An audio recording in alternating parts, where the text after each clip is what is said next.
Hi, this is Wayne Rivers at the Family Business Institute. Thanks for tuning in as always. As always, your comments below, click the button. We should be having transcriptions up now within about a week or so of the video blog coming out. So if you want the written versus the video, then click the transcription button below and your wish will be filled. Your wishes will come true. Also, we're interested in any topics you have for future blogs. We're interested in that as well, and we'd love to hear what you have to say or you want us to have to say coming up in future editions. Okay, so we're sitting in a staff meeting one day, and one of our consultants, Doug McWright, who is just a gifted businessman, begins to expound on two things. What are the criteria that lead you to believe that your son or daughter should enter the family business? And then I'll come to this, but then as that conversation evolved, he said, well, you know, there's a difference between offspring that come into the family business to work and contribute and those that rise to the level of leadership. So we developed a couple of graphics based on Doug's amazing insight. And so we'd like to share those with you, and we'll have a graphic up, and then you can come to our website and click and just download the graphic for use in your own family business. It's a nice little decision tree, pretty easy to use. So basically, here's the question. I'm a mom or dad, I'm 40 or 50 or 60 years old, and my young person is leaving college or whatever and is thinking about entering the family business. Is that a good thing or a bad thing? Well, it's neither, it's neutral. It just is, okay? What would be good or bad is if the young person comes into the family business as a contributor, that's good. If the person comes into the family business because they flunked into it, because they can't get a job anywhere else, or they create a morale problem, or they all of a sudden come in and have special privileges that other youthful employees don't have, that's going to create a problem for you. So we created this little decision tree for you. And so here's the question. Number one, should my son or daughter enter the family business? And every question is a yes or no. Question, does he or she have a passion for the business? If it's no,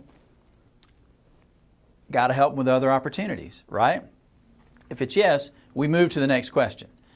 Does he or she have the right core values and skills? If it's no, other opportunities. If it's yes again, is he or she teachable? And part and parcel with that, willing to learn from parents as well as the other key employees. If it's no, other opportunity. No, I'm sorry, it's not a good fit for you, and therefore it's not a good fit for the rest of us either. The fourth question, is there an adequate opportunity for a win-win meeting between this young person and us for short and long-term objectives? Are we going to be simpatico, and is it going to be truly win-win, or are we just making a place for this kid to earn a paycheck while he or she's looking for something else? Again, if it's no, somewhere else, another opportunity. You can help them as a parent. Why wouldn't you, by gosh? But at the same time, your family business ain't the place to do it. It's not a charity. It's not a place to teach people values and all these other things. That should have gotten done a long time ago. If there's a yes to each of these four questions, your son or daughter might be a good fit for the family business. If it's a no, then the question is, are there other opportunities with which the family business can help, or the parents who own or run the family business can help? Okay? Now, let's say the young person comes into the family business, everything's running smoothly, you've answered yes to the four questions on the original decision tree. The second one is, should that person be eligible to be a leader in your family business? So, there are four questions there, thanks to Mr. McWright. First one, does he or she meet all the criteria for entering the family business? Okay, so in other words, if you've already got young people in your business, then, and you're thinking about leadership, they've been there for 2 or 5 or 10 years now, can we go back and does that young person meet all the criteria on the original decision tree? Okay, second question, is that person a good cultural fit with your organization? Not just you, but the organization, which means all the other human beings and the culture and the values that you guys have established. Third question, does he or she have the genuine capability to build both a business and an organization? Okay, a business is one thing. Stuff comes in one end and goes out the other. That's a business, okay? Keeping score, making money, all that.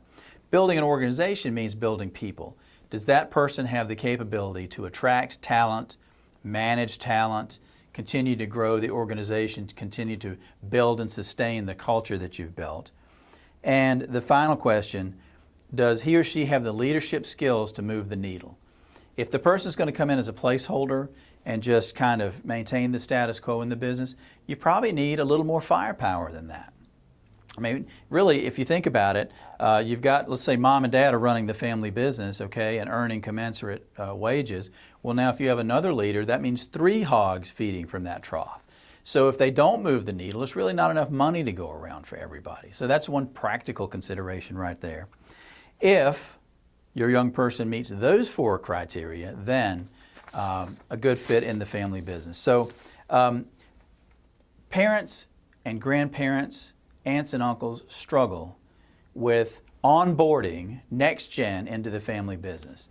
So these 2 decision tree guides can help you take the emotion out of those decisions and be a little more rational and deliberative about, number 1, whether your young people should even come into the family business, and number 2, should they rise to the level of leadership in the family business. So you'll be able to download these with a click. Thanks very much. As always, your comments are welcome below. This is Wayne Rivers at the Family Business Institute.